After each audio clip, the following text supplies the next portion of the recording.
Oke, balik lagi di sini. Kali ini kita bakal ngobrolin sesuatu yang mungkin sering banget diabaikan, padahal penting banget buat koneksi internet di rumah, router.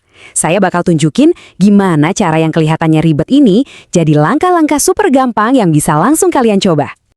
Banyak dari kita kan mikir router bawaan dari provider internet itu kayak barang keramat yang nggak boleh diapa-apain.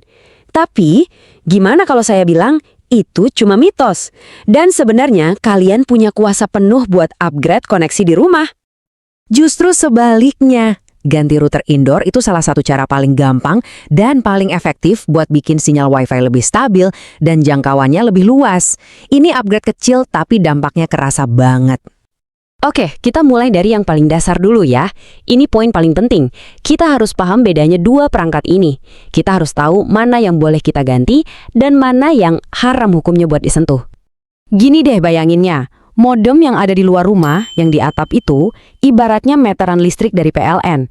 Itu punya mereka, kita nggak boleh utak-atik. Nah, router yang di dalam rumah, itu kayak lampu. Kita bebas mau ganti pakai yang lebih terang, lebih canggih, terserah kita. Dan inilah yang mau kita upgrade. Terus, kenapa sih harus repot-repot ganti router? Emangnya beda banget gitu router gratisan sama router yang katakanlah router gaming? Yuk, kita bedah bareng-bareng perbedaannya. Nah, router gratisan itu spesifikasinya sering disebut spek kentang. Ini istilah di kalangan gamer, yang artinya ya pas-pasan banget. Cuma cukup buat nyala, tapi kalau udah banyak yang pakai, siap-siap aja deh koneksinya megap-megap. Coba deh lihat tabel ini, bedanya kayak langit dan bumi kan. CPU-nya router bawaan itu lemah, baru dipakai 5 atau 6 perangkat aja udah mulai pusing dia. Bandingin sama router gaming yang CPU-nya kencang, bisa ngeladenin 50-an perangkat lebih dengan santai. Belum lagi ada fitur QoS buat prioritasin game, plus antena dewa yang sinyalnya bisa nembus tembok. Beda kelas pokoknya. Oke, sekarang bagian prakteknya. Cara pasangnya gimana? Tenang, tenang. Ini gampang banget, saya jamin. Kalian nggak perlu jadi anak IT buat bisa ngelakuin ini, serius. Prosesnya itu bener-bener super simple. Nggak ada tuh setting-setting ribet yang bikin pusing. Pokoknya tinggal colok, nyala, beres. Beneran, plug and play. Nah, ini nih rangkumannya, perhatiin baik-baik ya. Langkah pertama, dan ini paling penting, jangan pernah cabut modem yang di luar, yang di atap itu, biarin aja. 2. Cabut kabelan dari router lama kalian. 3. Kabel yang sama tadi, langsung colokin ke port 1 di router baru. Biasanya portnya warna biru, gampang kok nyarinya. Terakhir, tinggal nyalain HP, sambungin ke Wi-Fi baru, terus ikutin aja petunjuk di layar. Udah, gitu doang. Sip, router baru udah nyala. Tapi tunggu dulu. Sebelum kita udahan, ada 2 aturan emas yang wajib banget kalian tahu, biar nggak salah kaprah dan nyesel nanti.